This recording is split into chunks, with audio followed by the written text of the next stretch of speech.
Bueno, hola a todos y bienvenidos a este nuevo análisis. Hoy vamos a diseccionar una joyita del cine, la comedia negra vanesa, Las manzanas de Adam.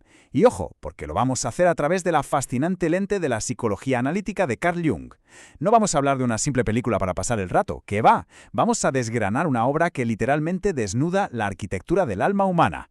Así que poneos cómodos porque este viaje hacia nuestro propio inconsciente es una auténtica locura. Vale, echemos un vistazo rápido al mapa de hoy para entender cómo vamos a pelar las capas de esta historia tan peculiar. Tenemos 6 puntos clave. Primero, el pastor y el neonazi. Segundo, el marco psicológico junguiano. Tercero, Iván y la negación absoluta. Cuarto, Adán y la sombra verdadera. Quinto, los ecos del libro de Job. Y por último, la manzana de la conciencia. ¡Vamos allá! Empezamos con el primer punto, el pastor y el neonazi. Imaginad la escena. Estamos en una pequeña parroquia rural en la Dinamarca del año 2005. Tenemos a Adam, un neonazi que acaba de salir de prisión y llega para cumplir su servicio comunitario.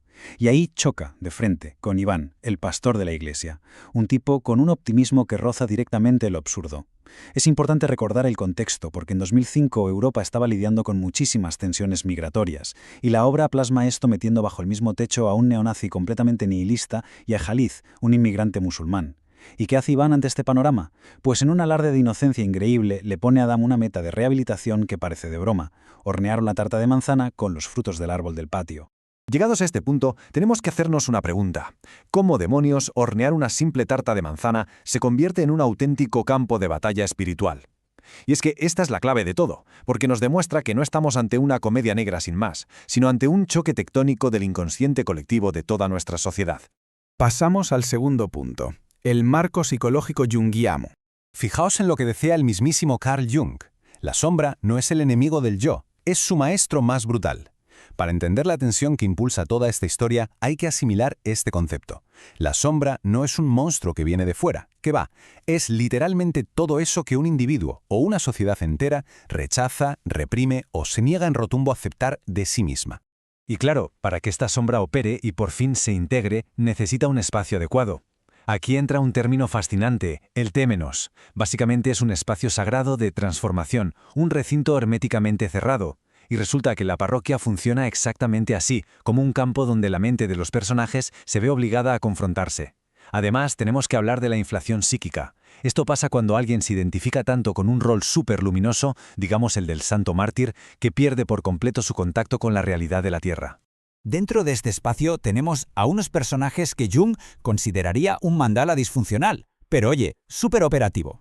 Cada uno tiene un papel arquetípico vital. Tenemos a Gunnar, que es el clásico bufón o trickster, pero en versión alcohólica. A Khalid, que es como el doble de Adam, compartiendo esa misma rabia colectiva, pero desde otra perspectiva.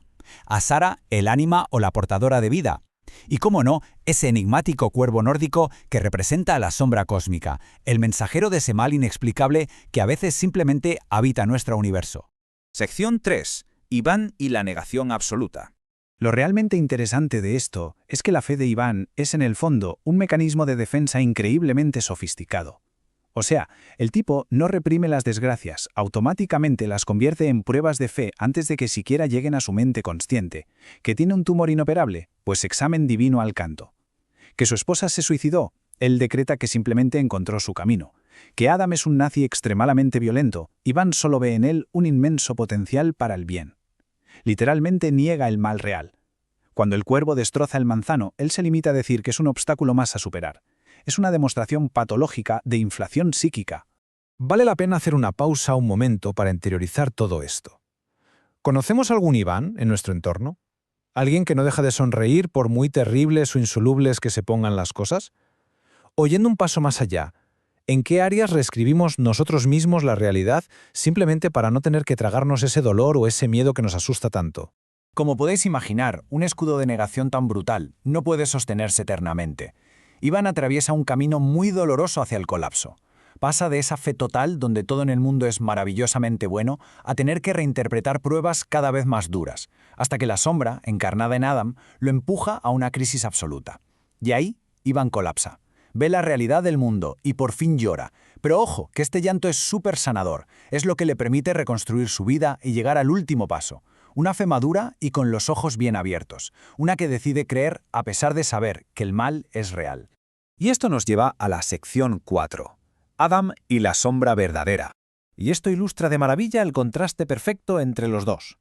Mientras Iván caía en picado hacia la dolorosa realidad, Adam hace exactamente el viaje inverso. El arco de este personaje es una subida paulatina desde la oscuridad.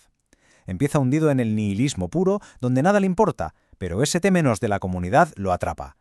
Involuntariamente empieza a cuidar del dichoso manzano, hasta que experimenta un chispazo de piedad que no esperaba. Ahí, su coraza defensiva se fisura y termina horneando la tarta de manzana.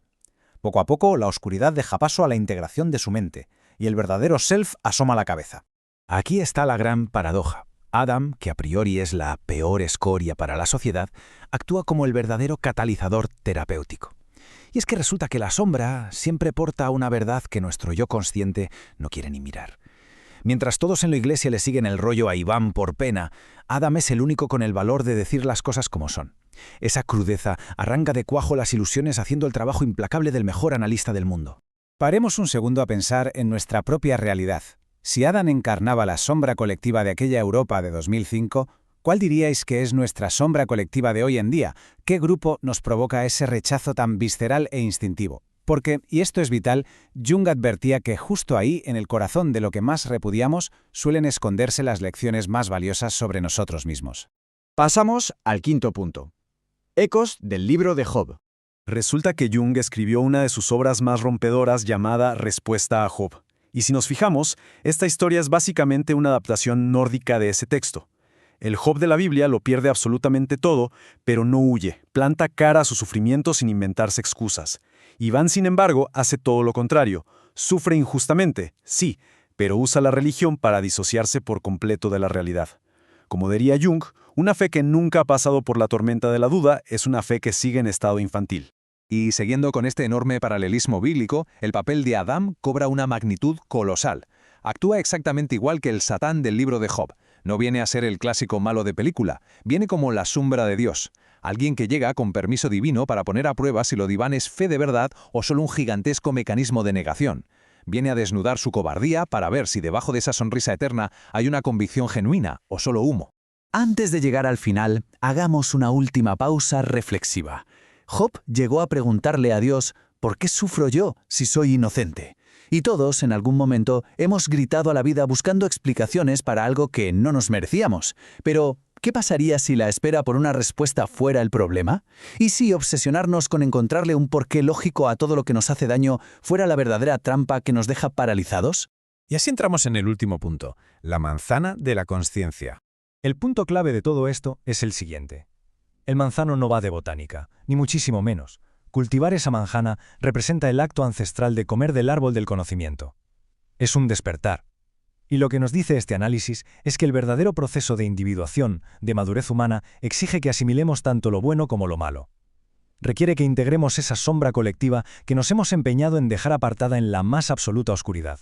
Y todo cuadra a la perfección cuando desciframos estos símbolos. Fijaos bien. La cruz y la iglesia han servido como ese muro de contención que al principio no dejaba crecer a los personajes. El cuervo nórdico es ese mal aleatorio e inexplicable que todos sufrimos. La pistola de Adam es súper importante. Representa cómo la agresividad deja de ser un impulso salvaje para estar por fin bajo control. Y el broche de oro, la dichosa tarta. Al hornearla, la violencia se transforma en alimento. Es la aparición del self en todo su esplendor, emergiendo a través del acto más sencillo y casero del mundo. Y para terminar este desglose, os dejo con una reflexión bastante provocadora.